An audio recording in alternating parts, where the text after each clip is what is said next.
Hello भाई नमस्कार मैं এটা নতুন ভিডিওলৈ আপোনাক স্বাগতম জনাইছো। ইমান ধুনীয়া পৰিবেশৰ মাজেৰে মই গলো ক্লাছলৈ বুলি আৰু ক্লাছলৈ যাওঁতে মই সদায় বটলটো এনেকৈ খালীকৈ লৈ যাওঁ আৰু ডিপাৰ্টমেণ্টত গৈ ফিল কৰি লওঁ, কিন্তু ভাগ্য বেয়া ফ্ৰিজিং পানী নাছিলে, নৰ্মেল পানীয়ে পালো।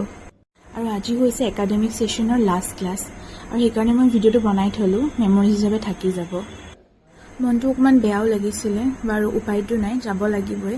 তাৰপিছত ক্লাছ শেষ কৰি ওলাই আহি মাৰ্কেটত এগিলাছ নেমু পানী খাই ললো আৰু লৰালৰিকৈ হোষ্টেল আহিলো। মোৰ এটা পাৰ্চেল আহি আছিলে নাইকাৰ পৰা।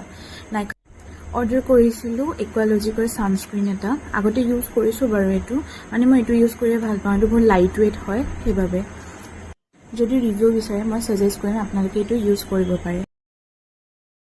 আৰু ডিনাৰ চিনাৰ কৰি গোটেইদিনে লেকচাৰ মাৰি থাকোঁতে পটককৈ প্লেন বনালোঁ যে পিজ্জা খাওঁ, আৰু ৰাতি সেয়া 11:52 আমি পিজ্জা অৰ্ডাৰ কৰিলোঁ। বাৰু আজিলৈ আহিছোঁ, ভিডিঅ'টো চাই কেনেকুৱা লাগিলে জনাব। বাই।